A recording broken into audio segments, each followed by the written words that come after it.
Klein was only charged with obstruction of justice. That's because technically there is no Indiana law making it illegal for a doctor to use their own sperm sample. So the former fertility doctor who admitted to using his own sperm to impregnate his own patient will not spend a single day in jail after all.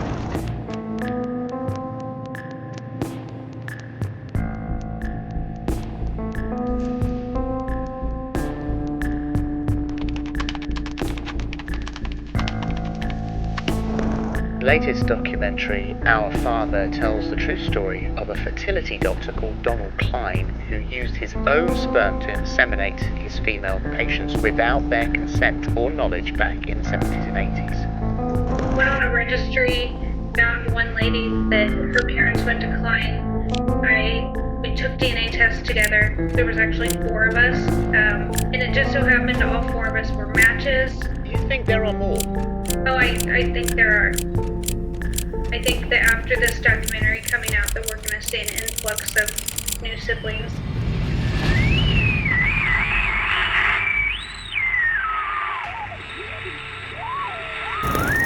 Tugasku harusnya menjadi tugas yang sangat mulia. Aku mencapai titik ini dengan semua pencapaian yang sangat luar biasa. Tujuanku yang aku kira baik ternyata membuat aku kehilangan semuanya. Keluargaku pergi meninggalkanku. Aku malu dengan diriku. Mengapa aku dengan bodohnya melakukan aksi ini? Gue Gusti Gina, selamat datang di Kelam, di mana di sini akan mengungkap misteri dalam keheningan.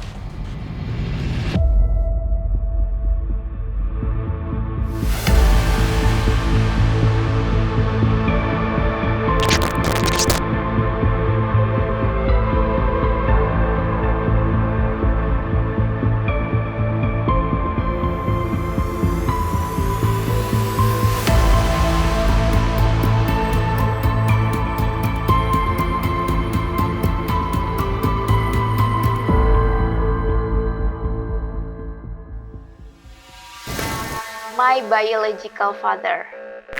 Kasus kriminal yang terjadi di Amerika Serikat pada tahun 1970-an sampai tahun 1080-an.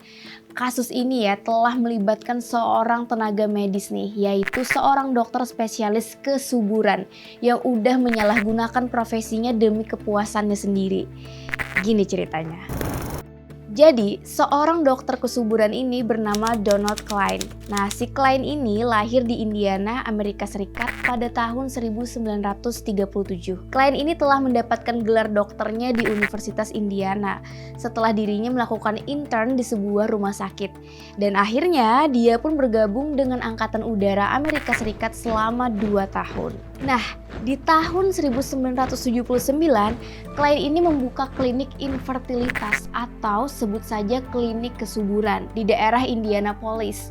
Klinik Klein ini pada saat itu bisa dibilang sangat ramai dan sukses karena dirinya tuh berhasil membantu sejumlah wanita agar berhasil hamil dan memiliki anak. Dan dirinya juga dianggap pahlawan oleh banyak orang. Selain dipandang sebagai dokter si Klein ini juga dipandang sebagai sosok yang sangat disegani di komunitasnya dia. Dia orang yang selalu dianggap oleh teman-teman dan pasiennya sebagai orang yang penuh dengan empati dan juga orang yang penuh dengan kasih sayang. Nah, salah satu pasiennya yang berpikir kayak gitu bernama Liz White. Liz dan suaminya pada saat itu telah berusaha mendapatkan seorang anak selama 2,5 tahun, tapi nggak kunjung dapat. Mereka udah berusaha ke dokter, tapi tidak ada hasilnya. Sampai di mana ada salah satu dokter itu merekomendasikan Klein kepada Liz. Dan menurut dokter tersebut si Klein ini selalu menggunakan benih segar yang memiliki tingkat keberhasilan yang lebih tinggi. Dan benar aja, pas si Liz ini udah konsultasi, akhirnya Liz pun berhasil hamil dan melahirkan seorang anak laki-laki. Nah, Donald Klein ini dikabarkan membuka klinik kesuburannya itu sampai dia pensiun di tahun 2009. Kita masuk dulu ke kejadian di tahun 2014. With different DNA. Jadi, di tahun 2014 ada satu perempuan yang namanya Jacoba Ballard. Dia ini emang lagi mencoba mencari tahu soal asal-usul atau silsilah keluarganya. Nah, kenapa dia nyari tahu soal keluarganya? Jadi dia ini kan emang udah dari kecil selalu penasaran, kenapa ya rambut dia ini warnanya pirang dan matanya berwarna biru. Sedangkan orang tuanya dia itu memiliki rambut berwarna hitam. Jadi dia pernah nanya tuh, "Ibu, apakah aku telah diadopsi?" Nah, pertanyaan itu selalu dia tanyakan ke ibunya. Tapi ya sang ibu ini selalu menjawab kalau Jacoba ini adalah anak kandungnya. Sampai akhirnya pas Jacoba ini udah berumur remaja gitu, ibunya ini berceritalah kepada Jacoba, "Nak, dulu ibu dan ayah itu sempat kesulitan memiliki momongan. Penyebabnya adalah karena benih ayahmu dalam keadaan kurang subur. Nah, jadinya ibu dan ayah itu pergi nih ke dokter untuk konsultasi kesuburan." Nah, tahu kan kalian siapa dokternya? Yep, dokternya itu adalah si Donald Klein. Di saat itulah ibunya Jacoba ini menjelaskan bahwa Jacoba ini lahir karena bantuan dari dokter Klein setelah dirinya melakukan inseminasi buatan kepada ibu Jacoba. Setelah mendengar perkataan ibunya, Jacoba ini makin penasaran nih soal saudara tirinya. Makanya Jacoba ini pengen mencari tahu soal keberadaan mereka. Dan betul aja setelah usianya sekitar 18 tahun, dulu emang belum ada tes DNA ya. Jadi Jacoba ini mencari cara yaitu dengan menelpon ke kliniknya Dr. Klein. Tapi ya saat Klein menerima telepon dari si Jacoba ini dengan menunjukkan reaksi yang dingin, dia berkata, "Kamu tidak akan pernah mengetahui tentang informasi tersebut karena saya tidak punya catatan apa-apa tentang ibu kamu." Sedih dan kecewalah si Jacoba ini pas mendengar perkataan dari Dr. Klein. Pas Jacoba ini berusia 33 tahun, dia punya harapan lagi nih. Karena pada saat itu teknologi dunia medis udah mulai berkembang kan. Dan di satu hari emang Jacoba ini sempat melihat ada iklan tes DNA mandiri di perusahaan 23andMe. Langsung deh tuh di Jacoba mesan dan diambillah sampel DNA-nya dan dibalikin lagi sampelnya tersebut ke 23andMe. Betapa kagetnya karena di data Jacoba ini memiliki hubungan darah dengan 7 orang. Di tengah kebingungannya inilah si Jacoba ini coba nih untuk menghubungi ketujuh saudara tirinya lewat inbox Facebook.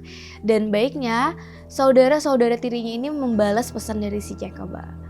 Sampai di mana mereka berdelapan ketemu nih di suatu tempat untuk bisa saling mengenal satu sama lain. Dan Jacoba ini langsung menceritakan kisah ibunya yang pernah konsultasi di Dr. Klein.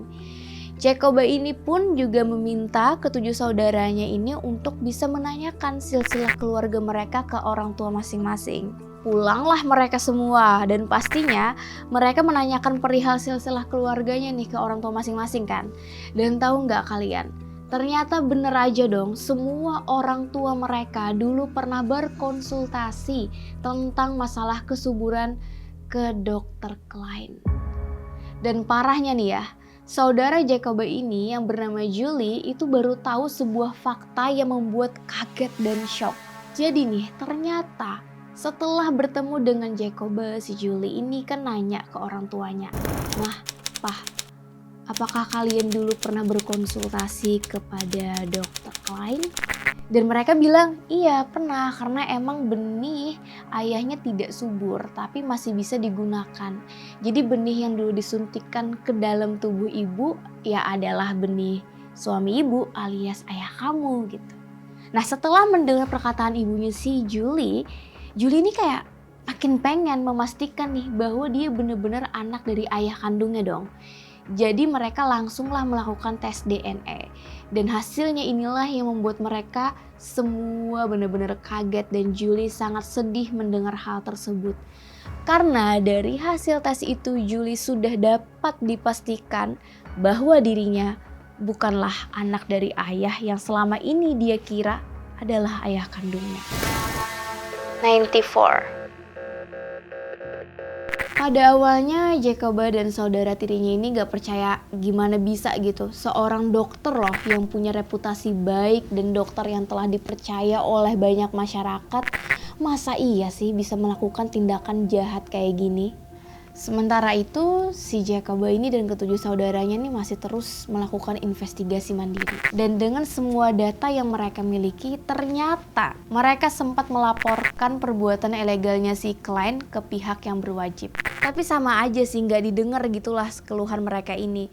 Jadinya karena emang nggak ada tanggapan dari pihak yang berwenang dan kejaksaan, si Jacoba ini pun mengirim kisahnya itu ke beberapa media lokal melalui inbox Facebook dengan harapan kisahnya itu dapat di-up ke portal berita agar dapat viral biar pihak berwenang bisa mengambil tindakan. Awalnya Jacoba sedih karena nggak ada balasan sama sekali kan. Tapi ternyata ada satu reporter dari sebuah televisi lokal yang bernama Angela Gannett. Dia membalas inboxnya Jacoba. Nah, pada saat itu Angela ini sangat bersimpati pada Jacoba dan saudara-saudaranya. Angela ini berniat untuk membantu Jacoba, tapi untuk menaikkan berita, mereka ini masih susah karena Klein memang orang yang ternama di Indianapolis kan. Akhirnya Angela ini mencoba menghubungi Klein dan di saat Angela nelpon si Klein ini berkata bahwa saya bukanlah ayah dari Jacoba dan juga yang lainnya, dan langsung aja si Angela meminta pada Klein, kalau kayak gitu apakah saya boleh meminta sampel DNA bapak? Ternyata permintaan Angela ini ditolak mentah-mentah sama si Klein. Karena Angela ngerasa nih kayak ada sesuatu yang ditutup-tutupi oleh si Klein, Angela pun mendorong reaksinya untuk tetap meliput berita tentang Jacoba beserta para saudaranya. Akhirnya tidak lama setelah itu berita Jacoba dan saudara-saudaranya ini langsung ditayangkan pada tahun 2015 tanpa menyebutkan nama Donald Klein. Dan hanya menyebutkan sebagai pria misterius. Kalian tahu nggak? Ternyata di tengah ramai dan hebohnya kasus ini tiba-tiba dua anaknya Donald Klein, anak dari pernikahan resminya si Klein dengan sang istri, tiba-tiba muncul dan langsung mengajak si Jacoba untuk bertemu. Ya pastinya diiyain dong sama Jacoba, dan pertemuannya salah satu dari anak Klein ini menjelaskan, bahkan mengakui perbuatan ayahnya. Dia bilang, iya betul, ayah kamilah yang mendonorkan benih untuk ibumu. Tapi dia melakukan ini semua demi kebaikannya pada pasiennya yang telah memimpikan punya anak. Dan Jacoba pun berkata, saya tidak akan berhenti menyelidiki tentang Klein dan dia harus bertanggung jawab atas tindakannya. Gak lama setelah pertemuannya itu, si Klein ini tiba-tiba menelpon Jacoba. Dan pintarnya Jacoba pada saat itu, dia ini merekam pembicaraannya. Dan di telepon ternyata si Klein ini mengatakan, aku mohon untuk hentikan investigasinya karena saya takut pernikahanku dengan istri akan berakhir.